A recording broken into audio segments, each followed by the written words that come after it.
خان دی او دا باسګل دی د دې په منځ کې چې کومه تنازع وه هغه نن الحمدلله په دوستۍ کې بدل شو. دوی مونږ غاړې کوو او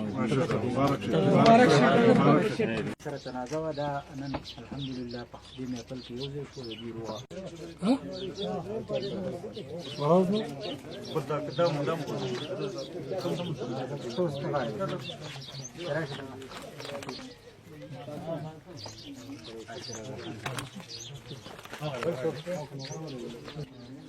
دوستی سره مشاکل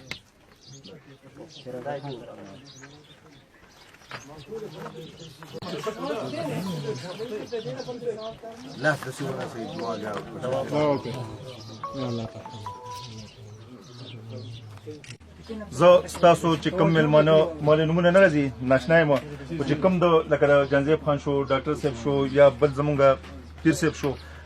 زمونږ ډي سپي صاحب او د میډیا والو وروڼه تاسو راغونډ شئ د ټولو شکریا ادا کوم چې نن تاسو په دې دومره لرې نه دلته راغلی نو مهرباني دا روغه چې وه دې کې کافي خلکو ډېر مخکې تاسو هم د مخکې ټوله ډسکس شوه چې ډېر وسونه کړي وو ما پکې 170 بیا د هغې نه بار وکړی خو ما ته دا پته ولګېده چې دا خلک په 170 په دې نه کېږي ما ته اطلاعګانې شوې چې دا یو بل وژني تره زامن دي دا سکرونه دي خو ما پکې خپل هغه د پولیسو اختیار او خپل اختیار مې استعمال کړو په حیثیت مسلمانه چې زه دا کینوم او دا جوړ شي نو شکر الحمدلله چې دا ما وغوښته 2-3 پیرې او اخر کار د دې مشرانو او دا ما کېنولو نو الله تعالی جوړ کړو او د هر چلۍ کوي کوم چې د پولیس سټیشن شاډېرۍ یو دور ابتاد علاقه ده او په دې کې د دوه فریقو شیر افضل او بازګل منځ کې چې رقم د دیرینه مسله د دشمنی روانه وه او په هغه دشمنۍ کې چې دی نو دواړو فریقو ډېر زیات زیان او تاوان کړی د دواړو طرفو ته پکې مرګونه شوي خون خرابې شوي او د هغې د بابت کې د دې علاقې مشرانو ډېرې جرګې کړې وي خو ناکام بېسود نن زمونږ د دې علاقې د معززینو مشرانو د دوی په مداخلت باندې هغه دیرینه مسله هغه دشمني ځای ته ورسېده دوام ته ورسېده ختمه شوله شوه دا زمونږ د راتلونکي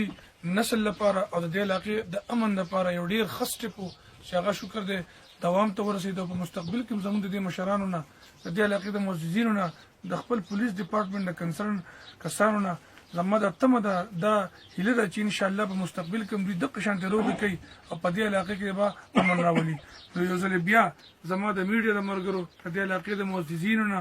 جانزیب لاله چې کوم د مټې نه راغلی دی سرزمین خان له چې کوم د منګور نه راغلی دی ظاهر استاد دې ټولو ته زه شکریا ادا کوم او دوی ته زه شاباسي وایم په دې باندې چې د دې دو فریقو منځ کې چې روغه راوستله او هغوی بغلګیر کړو او د هغوی مخ منځ کې چې د کومه غټه کشاله وه هغه ختمه کړه ډېره مهرباني ډېره د خوشحالۍ ورځ ده لکه دا ورځ زما په خیال په دې علاقه کې د اختر ورځ ده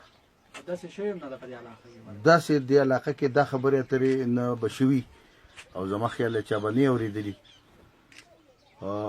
زه دا منم چې د جرګې کسانو پکې خپل محنت کړی ډېر به کړی د علاقې چې کومې جرګې په دې کې وخت واغستی دی او دغه کړی دی هغې ته مبارکي ورکوم انتظامیې ته مبارکي ورکوم او نن په تاسو باندې د الله پاک رحمتونه ورېږي په دې ټیم په الله پاک په دې محفلونو باندې رحمت ورئ چې الله پاک وایي چې په داسې ملیکو ته وایي لاړ شئ ووروئ پې زما په دې قوم باندې زما په دې مخلوق باندې زما په دې بنده باندې نن ستاسو چې تاسو له خدای پاک څونه مقام درکړلی تاسو د خپل مقام نه نه خبر چې که زموږ سره انتظامي دغسې لکه څنګه چې ډي سپي صاحب او د ایس ایچ او صاحب او د ټول انتظامي زموږ سره تعاون وکړو دا مسله حل شوه الان کې دا داسې مسله ده چې تاسو ته زه لږ تفصیل په دې وجه کوم چې تاسو یې واورئ چې موږ لا نو پیدا چې دا دشمني روانه ده موږ لا نو پیدا چې دا دشمني روانه ده یو بل وجنه او بل وجنه او بل وجنه او اخري دې حد ته دا خبره راورسېده چې بیا پکې مړی وشو بیا پکې نورې خبرې اندروني داسې خبرې راغلې چې هغه زه ویل نه غواړم خو چونکې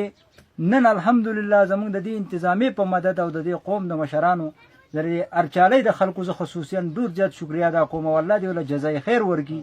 چې دې په دې کې شپه ورځ نه ده کتلې خو دې قوم ته دې خلکو ته فریقانو ته منت کړی دی او دا نن په دې محفل د علاقې خلکو په دې جرګو کې څو کاله وشو ما ته یاد نه دي په دې کې کوششونه کړي او ډېر وسونه کړي د دې ټولو شکریه ادا کوم او ما حق پیسې را ده بدله شوی هم نه ده دیو چې څه هغه وشو خو د دیو په نگرانۍ کې د اس ایچ او صاحب او د ډي اس پي صاحب او د دیو وشو موږ د ټولې علاقې د خلکو د مشرانو شکریه ادا کوو خصوصي د مدعیانو او الله پاک دې د دیو د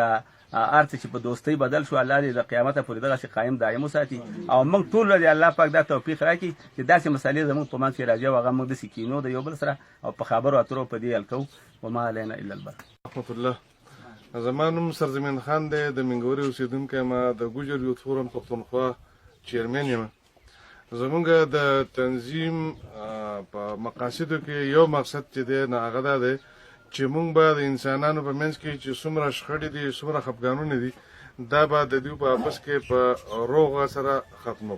نو ډېره د خوشحالۍ موقع ده ډېر به برکت الله چې څومره په ملکونو کې جنگ جګړې فسادات یا ټول ختمې کړه هغه دشمنان الٰه العالمین په دوستۍ بدل کړه او د خلکو په وړاندې کې د الله د خپل حبیب مینه ورواچوه او مینه محبت ورواچوه الله خپل په کرم احسان کې وکړه او څومره حاضرین چې راغلي الله رب کریم سره زموږ ته مغفرت نصیب وکړه او دا نه الٰه الجنه الفردوس سره د نصیب وکړه برحمتک یا ارحم